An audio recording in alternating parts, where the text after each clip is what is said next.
का study centre में आपका स्वागत है। आज के सेशन का पहला क्वेश्चन है, प्रत्येक 4 ओम प्रतिरोध वाले 4 चालक तारों को समांतर क्रम में जोड़ने पर तुल्य प्रतिरोध कितना होगा?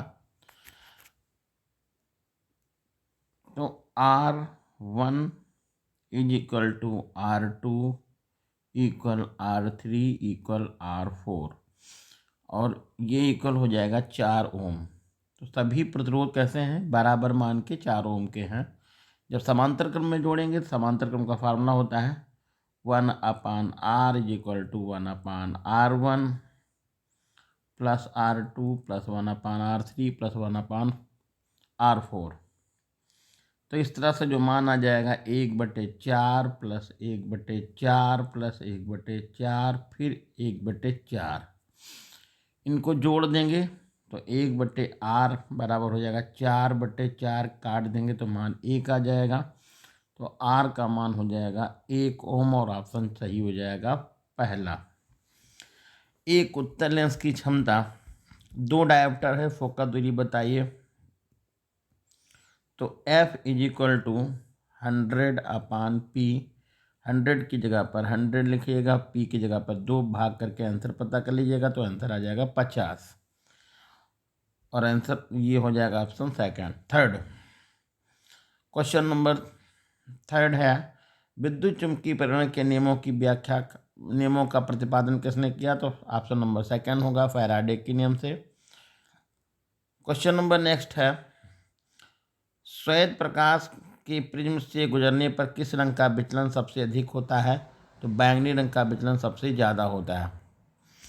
पूर्ण आंतरिक परावर्तन से आप क्या समझते हैं? जब कोई प्रकाश की किरण सघन माध्यम से विरल माध्यम में आती है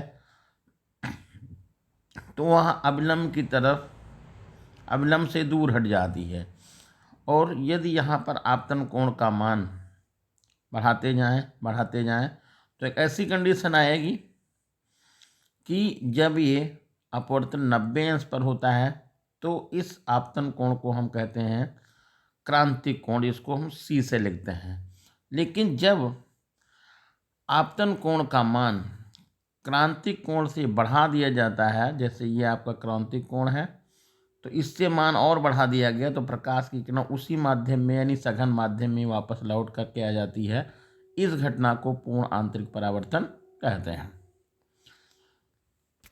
नेक्स्ट क्वेश्चन है, किसी लेंस के प्रकाशिक केंद्र से आपका क्या तात्पर्य है? जैसे ही कोई लेंस है, लेंस का प्रकाशिक केंद्र वह बिंदु है जिससे जाने वाली किरण बिना अपना मार्ग बदले हुए वापस लौट आती है। इस बिंदु को हम लेंस का प्रकाशिक केंद्र कहते हैं।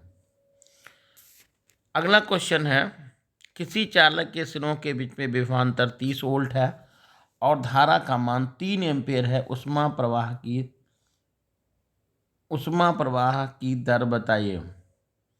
तो उष्मा प्रवाह की दर निकालना है तो यहाँ पर P बराबर V/I लिखिएगा, क्योंकि ये पावर है, पावर का मात्रक होता है यानी कि शक्ति का मात्रक होता है जूल प्रति सेकंड।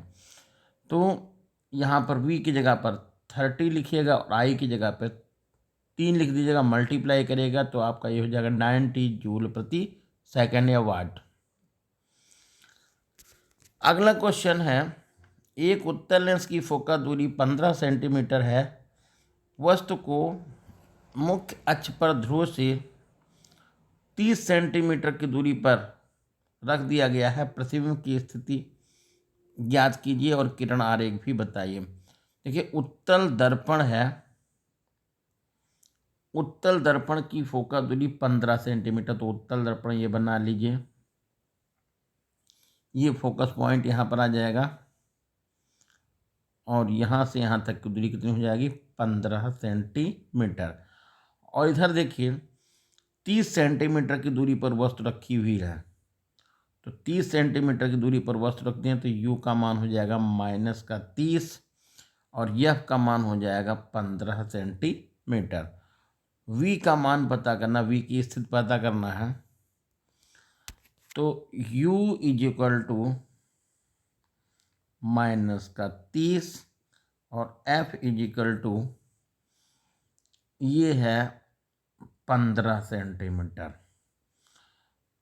तो दर्पण के लिए फार्मूला होता है 1/V plus 1/U equal 1/F।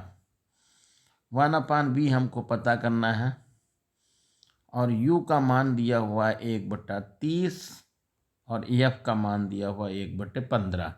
इधर ट्रांसफर कर लीजिएगा तो 1/V बराबर 1/15 प्लस 1/30। लघुत्तम 15 और 30 का मिल जाएगा 30। 15 का पहाड़ा इसमें 30 में लगाएंगे, 2 बार लग जाएगा, 2 एकन्ना 2 हो जाएगा और 30 एकन्ना 30 लग जाएगा। तो आपका 3/30 आ जाएगा। इसको भाग करेंगे तो 1/10 हो जाएगा और V की वैल्यू हो जाएगी आपकी 10 सेंटीमीटर। प्रतिबिंब की स्थिति प्रतिबिंब कहाँ पर बनेगा? तो दर्पण से 10 सेंटीमीटर दूरी पर पीछे की तरफ बनेगा, यानी अंदर प्रतिबिंब बनेगा। दर्पण के पीछे बनेगा 10 सेंटीमीटर दूरी पर। तो किरण आरेख जैसे बनाना होगा तो ये उत्तल दर्पण आप बना लीजिएगा। ये इसका फोकस पॉइंट हो गया। ये 30 सेंटीमीटर की दूरी पर कोई वस्तु रख दीजिए, ये किरण ऐसे जाएगी और ये धरा से फोकस से होकर के निकल जाएगी। दूसरी किरण जो है यहाँ पर वक्रता केंद्र से आप इसके गुजार दीजिएगा ऐसे, तो इसी मार्ग पर ये रिटर्न हो जाएगी और यहाँ पर प्रतिबिंब छोटा, सीधा और आभासी बन जाएगा। ये हो जाएगा प्रतिबिंब। अगला क्वेश्चन है, आँख के लिए निकट बिंदु और दूर बिंदु क्या होते हैं? मानव नेत्र के लिए इसकी स्थितियां बताइए। आँख के लिए निकट बिंदु 25 सेंटीमीटर होता है और दूर बिंदु अनंत होता है। अगला क्वेश्चन है, किसी वैद्युत चालक में 1 एम्पियर की धारा 1 मिनट तक प्रवाहित की जाती है, कुल आवेश कितना प्रवाहित होगा? यहाँ धारा I दिया हुआ है और टाइम दिया हुआ 1 मिनट। 1 मिनट का मतलब हो जाएगा T का मान हो जाएगा 60 सेकेंड और धारा I है 1 एम्पियर। Q निकालना है, Q is equal to I into T. I की जगह पर 1T की जगह पर 60 सेकेंड गुणा कर लेंगे तो आपका 60 कूलाम आंसर आ जाएगा। और फिर यहाँ पर इलेक्ट्रॉनों की संख्या निकालनी है तो Q is equal to N into E लिखेंगे। Q की जगह पर 60 लिख देंगे, N का मान आपको पता करना है और 1.6 गुणे 10 की पावर माइनस का 19 लिख देंगे। तो ये N बराबर आ जाएगा 60/1.6 गुणे 10 की पावर माइनस का 19। इसको ऊपर ले जाएंगे तो प्लस का 19 हो जाएगा। तो 60/1.6 गुणे 10 की पावर 19 ये प्लस का हो जाएगा। दशमलव यहाँ पर हटा देंगे, 1 जीरो चला जाएगा। अब 60 का 600 का 16 से डिवाइड कर देंगे तो ये पहली बात तो यहाँ पर हमारे पास 4 हो जाएगा और 4 ये बात 15 यानी 150 हो जाएगा। 150 यहाँ पर 2 हो जाएगा, यहाँ पर आ जाएगा आपका 75। तो 75/2 यानी कि 37.5 गुणे 10 की पावर 19 या यहाँ पर 3.75 गुणे 10 की पावर 20 इलेक्ट्रॉन ये जो होंगे स्थानांतरित होंगे। चुंबकीय बल रेखाएं से आप क्या तात्पर्य है, इनके बल गुण बताइए। तो चुंबकीय बल रेखाएं चुंबकीय क्षेत्र में खींची गई वह काल्पनिक रेखाएं जो चुंबकीय क्षेत्र का अविरत प्रदर्शन करती हैं, चुंबकीय बल रेखाएं कहलाती हैं। या हम ऐसे कह सकते हैं, चुंबकीय क्षेत्र का अविरत प्रदर्शन करने वाली बल रेखाएं चुंबकीय बल रेखाएं कहते हैं। और इनके गुण क्या हैं? तो पहली बात तो इनके गुण देखिए, जैसे चुंबक आप बना लीजिए, ये चुंबक का N सिरा हो गया, ये चुंबक का S सिरा हो गया। चुंबकीय बल रेखाएं N से S की तरफ जाती हैं, N से S की तरफ जाती हैं, N से S की तरफ बंद वक्र, और अंदर S से N की तरफ जाती हैं। तो पहला नंबर हो गया, चुंबकीय बल रेखाएं एक बंद वक्र बनाती हैं जो बाहर N से S की तरफ और अंदर S से N की तरफ होती हैं। दूसरा, चुंबकीय बल रेखाएं एक दूसरे को कभी काटती नहीं है। जैसे चुंबकीय बल रेखाएं ऐसे खींचेंगे तो चुंबकीय रेखाएं एक दूसरे को कभी क्रॉस नहीं करेंगी, ये कहीं काटेंगी नहीं, ऐसा नहीं होगा। तीसरा गुण है कि चुंबक के ध्रुवों के पास में जो चुंबकीय बल रेखाएं होंगी उनके बीच की गैपिंग कम होगी, दूरी कम होगी। जैसे से दूरी ये बढ़ती जाएगी ऐसे, तो ये इनके बीच की दूरी क्या हो जाएगी, ऐसे बढ़ जाएगी। या हम ऐसा कह सकते हैं, चुंबक के सिरों के बीच चुंबकीय बल रेखाएं पास पास होती हैं और दूर जो है वो इनके बीच की दूरी बढ़ जाती है। एक और नंबर है, यहाँ पर एक ध्यान लिखिएगा, कर लीजिएगा कि चुंबकीय बल रेखाएं जब ऐसे खींचेंगे तो एक ऐसा एरिया होगा, यानी ऐसा क्षेत्र होगा जहाँ से कोई बल रेखा नहीं निकलेगी। जैसे ऐसे कुछ निकल जाएंगी, कुछ ऐसे निकल जाएंगी, कुछ इस तरह से निकल जाएंगी। तो ये एरिया जो आपका इतना होगा जहाँ पर कोई बल रेखा नहीं निकलती है, नहीं जाती है, इसको कहते हैं नल बिंदु, यानी कि उदासीन पॉइंट होता है ये।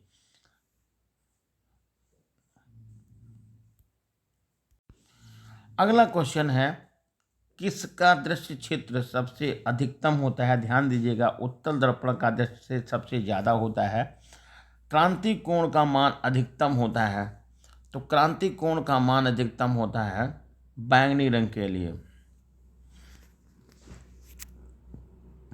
प्रतिरोध का मात्रक होता है, प्रतिरोध का मात्रक ओम है। चुंबकीय फ्लक्स का मात्रक है वेबर, और ऑप्शन नंबर हो जाएगा सेकंड। वायु के सापेक्ष किसी पारदर्शी द्रव का अपवर्तनांक 1.2 है और किसी अन्य पारदर्शी ठोस का अपवर्तनांक 1.8 है। द्रव के सापेक्ष ठोस का अपवर्तनांक बताइए। देखिए यहाँ पर ध्यान दीजिएगा, वायु के सापेक्ष किसी पारदर्शी द्रव का अपवर्तनांक, तो वायु के सापेक्ष यानी ANL की वैल्यू है 1.2, और एक अन्य पारदर्शी द्रव जिसका अपवर्तनांक 1.8 है, यानी यहाँ पर ये है AN सॉलिड लिख लीजिए यहाँ पर, चाहे S, इसका अपवर्तनांक 1.8 दिया हुआ है। आपसे पूछा गया है द्रव के सापेक्ष ठोस का अपवर्तनांक LNS या LμS निकालना है, तो आपको लिखना पड़ेगा ऊपर ANS, ये हो जाएगा LNS इक्वल टू होगा ANS अपान ANL। ANS की वैल्यू है 1.8, तो इसकी जगह पर हो जाएगा 1.8 अपान 1.2। डिवाइड कर देंगे, यहाँ पर दशमलव हटा देंगे, तो 6×3 = 18, 6×2 = 12, एक कट जाएगा और 3.2 हमारा आंसर निकल जाएगा। 3/2 कहें या 1.5 कह दें।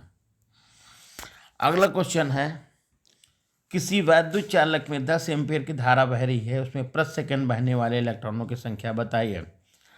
तो धारा मालूम है प्रति सेकंड, तो यहाँ पर Q = I/T लिख लीजिएगा। I का मान 10 लिख लीजिएगा, टाइम लिख लीजिएगा 1 सेकंड, तो यहाँ पर Q निकल जाएगा 10 कूलाम। अब Q = NE लिख देंगे, Q की जगह पर यहाँ पर 10 लिख देंगे, N आपको निकालना है और E की जगह पर 1.6 × 10⁻⁻19 कर लेंगे। तो ये N = हो जाएगा 10/1.6 × 10⁻⁻19 करेंगे, दशमलव हटा के ऊपर 100 हो जाएगा, भाग कर देंगे 6.25 हो जाएगा, × 10⁻19 प्लस में चला जाएगा, तो आंसर आपको मिल जाएगा इलेक्ट्रॉनों की संख्या N = 6.25 × 10⁻19 कूलाम। अगला जो क्वेश्चन है ये थोड़ा सा मुश्किल है, ध्यान दीजिएगा।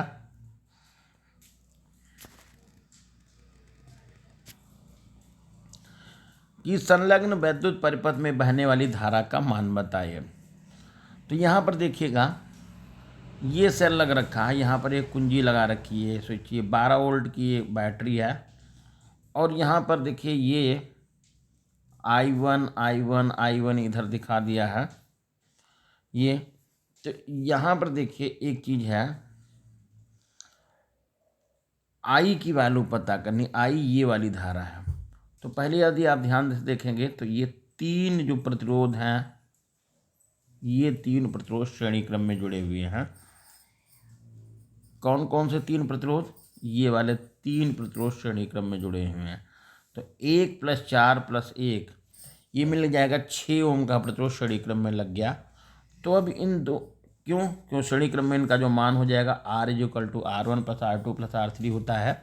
तो 1 + 4 + 1, 4 1 5 और 6 ओम का, उसके साथ ये वाला 6 ओम का जो प्रतिरोध है, यानी ये 6 ओम का प्रतिरोध तीनों मिल करके और ये 6 ओम का प्रतिरोध दोनों समांतर क्रम में लग जाएंगे। तो यहाँ पर ये 6 ओम ही है, यहाँ पर एक प्रतिरोध और लग गया जो इन तीनों के बराबर काम कर रहा है। तो ये भी 6 ओम हो गया, ये भी 6 ओम हो गया, दोनों समांतर क्रम में लग गए। जैसा कि आपको मालूम है समांतर क्रम में मान जो होता है 1/R = होता है 1/R1 N1/6 + 1/6। ये कैंसिल हो जाएगा, 2/6 हो जाएगा, 2/6 का मतलब 1/3। तो ये इतने का जो मान है, इतने प्रतिरोधों की टोटल वैल्यू हो जाएगी 3 ओम। अब यदि यहाँ पर ध्यान दें, देखिए तो ये 12 वोल्ट की सेल है और यहाँ पर एक प्रतिरोध लगा हुआ 1 ओम का या 2 ओम का। तो 2 और 1 हो गया 3 और 3 ये 3 हो गया 6 ओम। तो अब टोटल रेजिस्टेंस आपका बन जाएगा परिपथ का 6 ओम। और वोल्टेज लगा रखा 12 वोल्ट। तो V = I × R। तो I = V/R। V की जगह पे यहाँ पर 12 लिख देंगे और R की जगह पे लिख देंगे 6। ये V का तो I बराबर हो जाएगा V/R। V की जगह पे 12 और R की जगह पे हो जाएगा आपका 6। मान काटेंगे 2 आंसर निकल जाएगा। तो इस तरह से इसका आंसर मिल जाएगा। परिपथ में धारा I = 2 एम्पियर। I बराबर हो जाएगा 2 एम्पियर। अगला क्वेश्चन है, 15 सेंटीमीटर फोकस दूरी के अवतल लेंस किसी बिंब का प्रतिबिंब लेंस से 10 सेंटीमीटर की दूरी पर बनता है। बिंब से कितनी दूरी पर वस्तु है, किरण आरेख बनाइए। देखिए यहाँ पर ये फोकस दूरी कितनी है, फोकस दूरी है 15 सेंटीमीटर। तो यहाँ पर ये U की वैल्यू हो जाए, F की वैल्यू हो जाएगी -15 सेंटीमीटर। और अवतल लेंस से प्रतिबिंब लेंस से 10 सेंटीमीटर की दूरी पर बनता है। ध्यान दीजिएगा यहाँ पर V की वैल्यू हो जाएगी -10 सेंटीमीटर। तो यहाँ पर बस ध्यान देना, V की जगह अवतल लेंस में केवल एक ही कंडीशन में प्रतिबिंब बनता है और वो भी होता है लेंस से छोटा, आभासी और सीधा प्रतिबिंब बनता है। लेंस की तरह मतलब जिधर वस्तु रखी होती उधर ही वस्तु प्रतिबिंब बनता है। तो ये F बराबर हो गया है -15 और V बराबर हो जाएगा -10। वस्तु की दूरी बतानी है तो 1/V - 1/U = 1/F। तो ये हो जाएगा V के स्थान पे -1/10 -U = 1/-15। इधर जब ट्रांसफ़र करेंगे तो 1/(1/U) = -1/15 + 1/10। लघुत्तम जाएगा ये मतलब 30। तो ये 15 का पहाड़ा 30 में लगाएंगे 2 बार लगेगा और 10 का पहाड़ा 30 में लगाएंगे तो ये 3 बार लगेगा। तो -2 + 3 तो ये हो जाएगा 1/(-1/U) बराबर ये 1/30 हो जाएगा क्रॉस गुणा करके यू की वैल्यू हो जाएगी -30 सेंटीमीटर। अगला क्वेश्चन है उसी में अथवा करके, निकट दोस्त से पीड़ित व्यक्ति अधिकतम 50 मीटर तक देख सकता है। सही दृष्टि के लिए उसे किस क्षमता और कितनी फोकस दूरी के लेंस का प्रयोग करना पड़ेगा अपने चश्मे में? तो अधिकतम वो 50 मीटर तक देख सकता है, तो ये 50 मीटर के आगे वस्तु होगी तो दिखाई ही नहीं पड़ेगा। तो वस्तु रख दीजिए कहाँ पर, ये -50 सेंटीमीटर, u बराबर हो जाएगा -50 सेंटीमीटर। और उसका प्रतिबिंब बन जाए, नहीं गलत हो रहा, वस्तु रख दीजिए अनंत पर, u इक्वल टू माइनस का अनंत, तो उसका प्रतिबिंब लेंस द्वारा बन जाए कहाँ पर, -50 centimetre. f is equal to question mark, तो 1/v -1/u is equal to 1/f। तो u का मान आएगा -50 और ये हो जाएगा 1/u इज इक्वल टू हो जाएगा, u की वैल्यू अनंत हो जाएगी और ये हो जाएगा 1/f। तो f की जगह पर हो जाएगा -50 सेंटीमीटर। तो निकट, जैसा कि आपको भी पता है कि ये फोकस दूरी मालूम हो जाएगी 50 सेंटीमीटर, यानी कि यहाँ पर जो अवतल लेंस चश्मे में लगाया जाएगा उसकी जो फोकस दूरी होगी वो 50 सेंटीमीटर आ जाएगी। और जैसा कि आपको पता है निकट दोस्त को दूर करने के लिए अवतल लेंस का प्रयोग करते हैं। तो इसकी क्षमता का बताना है तो आपको क्षमता निकालनी है, तो P = 100/f बनता है। 100 की जगह पर 100 लिख लीजिएगा, f की जगह पे -50 लिखिएगा, भाग करिएगा -2 आंसर मिल जाएगा, -2d।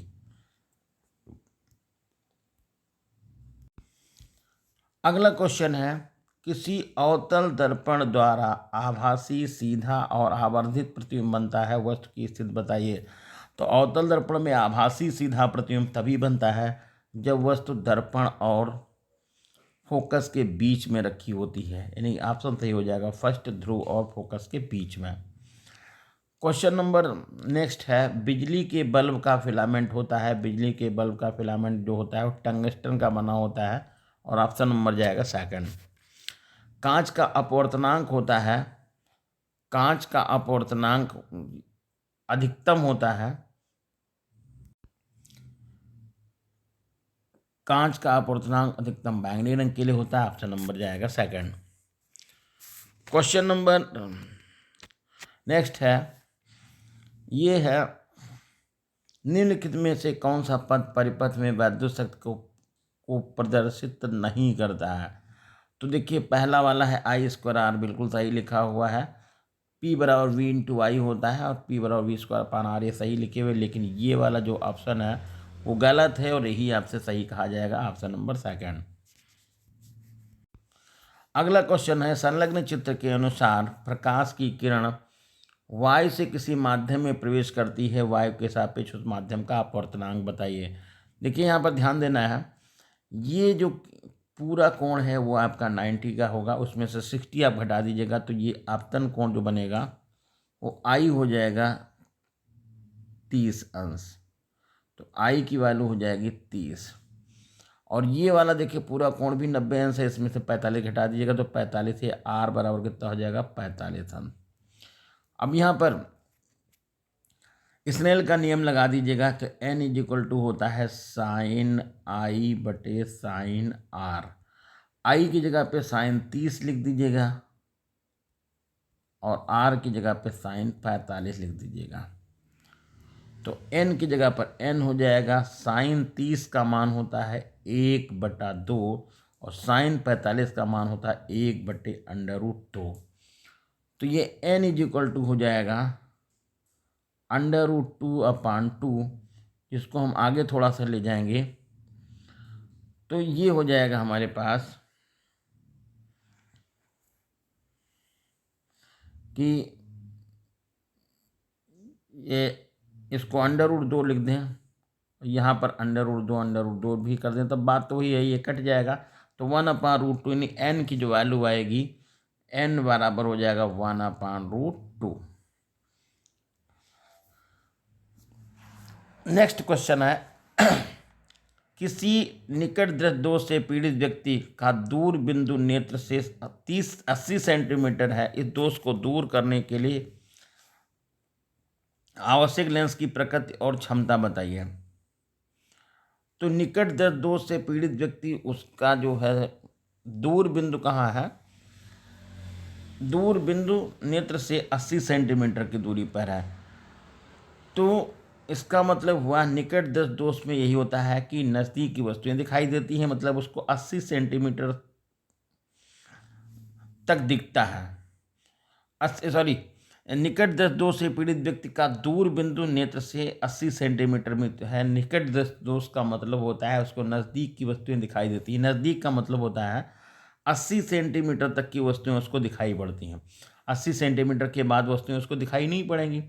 तो वस्तु यहाँ पर यू रख दीजिए अनंत पर और उसका प्रतिबिंब बना दीजिए लेंस के द्वारा माइनस का 80 सेंटीमीटर पे फोकस दूरी बता दीजिएगा, जैसा कि अभी इसी वीडियो में हमने सवाल बताया है। तो इस पे जो हम फोकस दूरी निकालेंगे वो फोकस दूरी हो जाएगी माइनस की 80 सेंटीमीटर। फिर तो इसकी प्रकृति कैसी होगी, तो अवतल लेंस हो जाएगा। इसकी क्षमता क्या होगी, तो क्षमता निकालने के लिए आप लिखेंगे P = 100/f और 100 की जगह पे 100 लिखिएगा, f की जगह पे माइनस का 80 भाग करके ये 10/8 यानी 5/4 या ये 5/4 हो जाएगा या 1.25 डायोप्टर है। आंसर आपका माइनस में मिल जाएगा। क्वेश्चन नंबर अगला है ये नेक्स्ट देखिए, संलग्न परिपथ में विद्युत धारा I का मान बताइए। देखिए ये जैसा कि आपको दिख रहा है कि ये दो प्रतिरोध जो 2 ओम के हैं ये समांतर क्रम में लगे हुए, तो इनकी वैल्यू हो जाएगी 1 ओम और 4 ओम इसके साथ में श्रेणी क्रम में लग जाएगा। तो ये टोटल रेजिस्टेंस हो जाएगा 4 और 1 मिलके हो जाएगा 5 ओम। धारा निकालनी है। I = V/R होता है। V की जगह पे 10 लिखेंगे, प्रतिरोध का मान 5 करेंगे, भाग करेंगे, आपका 2 आंसर निकल जाएगा। नेक्स्ट नंबर है, किसी चुंबकीय क्षेत्र में गतिशील आवेशित कण पर लगने वाले बल किन किन कारकों पर निर्भर करता है। यह बल के लिए आवश्यक सूत्र बताइए। तो देखिए जैसा कि आपको पता है चुंबकीय क्षेत्र में गतिमान आवेशित कण पर लगने वाला बल F = होता है QVB sin थीटा। Q का मतलब हो गया लगने वाला बल आवेश पर निर्भर करेगा, वेग पर निर्भर करेगा, चुंबकीय क्षेत्र पर निर्भर करेगा और सबसे खास बात है कि चुंबकीय क्षेत्र और आवेशित कण की गति हो रही है उसके बीच का कोण कितना है, यानी थीटा पर भी निर्भर करेगा। तो F = फार्मूला लिख लिया है, F = QVB sin थीटा। अगला क्वेश्चन है, चुंबकीय क्षेत्र में लंबवत स्थित धारावाही चालक पर लगने वाले बल की दिशा ज्ञात करने के लिए नियम बताइए। तो चुंबकीय क्षेत्र में धारावाही चालक पर लगने वाले बल की दिशा ज्ञात करने का नियम ये है फ्लेमिंग के बाएं हाथ का नियम। किसके हाथ के नियम से, फ्लेमिंग के बाएं हाथ के नियम से। और इसका जो फार्मूला बनता है वो F = होता है IBL sin थीटा। अगला क्वेश्चन है, 15 सेंटीमीटर फोकस दूरी वाले अवतल दर्पण के सामने 30 सेंटीमीटर की दूरी पर 2 सेंटीमीटर लंबाई की कोई वस्तु रखी हुई है। प्रतिबिंब की स्थिति, आकार, प्रकृति और किरण आरेख भी बनाइए। देखिए यहाँ पर अवतल दर्पण है तो अवतल दर्पण ऐसे बनेगा, यानी इसकी फोकस दूरी माइनस में जाएगी। तो अवतल दर्पण के लिए F बराबर हो जाएगा -15 सेंटीमीटर। सामने वस्तु रखी कहाँ पर, 30 सेंटीमीटर की दूरी पर रख दी हुई है और वस्तु की लंबाई कितनी है, 2 सेंटीमीटर की दूरी पर है। तो ये O की हो जाएगी 2 सेंटीमीटर की रखी है। प्रतिबिंब की स्थिति, आकार, प्रकृति ये बताइए। देखिए थोड़ा सा ध्यान दें तो इसमें कुछ सवाल में नहीं, बहुत आसान सा सवाल है। फोकस दूरी कितनी है, 15 सेंटीमीटर है और वस्तु कहाँ रखी है, 30 सेंटीमीटर पर, यानी कि फोकस दूरी के डबल पे रखी हुई है 30 सेंटीमीटर पर। ध्यान दीजिएगा, यानी ये वक्रता केंद्र पर वस्तु, क्योंकि ये आपने फार्मूला पढ़ा R = 2F, तो 2 और F कर दीजिएगा 15, तो मिलकर 30 सेंटीमीटर। वक्रता केंद्र कितना हो जाएगा, 30 सेंटीमीटर पर। और जैसा कि आपको पता है यदि अवतल दर्पण के सामने कोई वस्तु वक्रता केंद्र पर रखी होती है, सी पर रखी होती है, तो उसका प्रतिबिंब जो है वो वक्रता केंद्र पर वस्तु के बराबर और उल्टा वास्तविक बनता है, ऐसे बन जाता है। ठीक है, तो वक्रता केंद्र पर यदि वस्तु रखी होगी तो उसका प्रतिबिंब जो होगा वास्तविक, उल्टा और वस्तु के बराबर ही बनता है। तो प्रतिबिंब की स्थिति क्या हो जाएगी, प्रतिबिंब कहाँ बनेगा, 30 सेंटीमीटर की दूरी पर बनेगा, सीधा लिख देंगे। आकार कितना होगा, 2 सेंटीमीटर लंबाई के बराबर होगा। उसकी प्रकृति कैसी होगी, वास्तविक प्रतिबिंब होगा। अब इसको लगाना चाहें तो ऐसे लगा सकते हैं, यह बराबर हम -15 लिख देंगे और यू बराबर -30 लिख देंगे और v पता कर लेंगे किस वाले फार्मूले से, 1/v + 1/u = 1/f, इसमें से हम निकाल लेंगे। और फिर जब प्रतिबिंब की लंबाई निकालनी हो तो I/O बराबर -v/u, फार्मूले पर थोड़ा सा ध्यान रखिएगा, कन्फ्यूजन वाले फार्मूले हैं। I/O बराबर v-v/u। I का मान आपको पता करना है, I के स्थान पे I लिख लेंगे, O के स्थान पे 2 सेंटीमीटर लिख देंगे, माइनस V और U की वैल्यू आप निकाल चुके हैं, V की वैल्यू निकाल चुके होंगे और U की वैल्यू तो वहाँ पर आपको मालूम ही है 30 सेंटीमीटर। इससे आप हल करके आंसर पता कर लेंगे, जो कि वही आंसर आपको मिलेगा जो कि अभी आपको हमने बताया है कि प्रतिबिंब उतना ही बड़ा बनेगा, प्रतिबिंब की स्थिति जो है वो 30 सेंटीमीटर पर ही रहेगी। सूर्योदय के समय सूर्य रक्ताभ यानी कि लाल क्यों दिखाई देता है, देखिए ध्यान दीजिएगा। सूर्योदय के समय सूर्य की दूरी जो हमसे ज़्यादा होती है, बीच में जो माध्यम अधिक होने के कारण प्रकाश का प्रकीर्णन हो जाता है और प्रकीर्णित प्रकाश हमारी आँख तक पहुँचता है, जो कि लाल रंग का होता है, क्योंकि लाल रंग का प्रकीर्णन सबसे कम होने की वजह से लाल रंग ही हमारी आँख तक पहुँचता है। इसलिए हमें सूर्योदय के समय और सूर्यास्त के समय भी सूर्य लाल दिखाई ही देता है। अगला क्वेश्चन है, 1 किलोवाट को परिभाषित कीजिए। तो 1 किलोवाट को परिभाषित करने का मतलब हो गया कि वह वैद्युत परिपथ, 1 किलोवाट का मतलब P बराबर होगा 1 किलोवाट का मतलब 1000 वाट। तो कोई वैद्युत परिपथ यदि 1000 जूल प्रति सेकंड ऊर्जा व्यय करता है तो उस परिपथ की सामर्थ्य होती है 1 किलोवाट होती है। अगला क्वेश्चन यहाँ पर दिया गया है, एक घर में प्रतिदिन 400 वाट के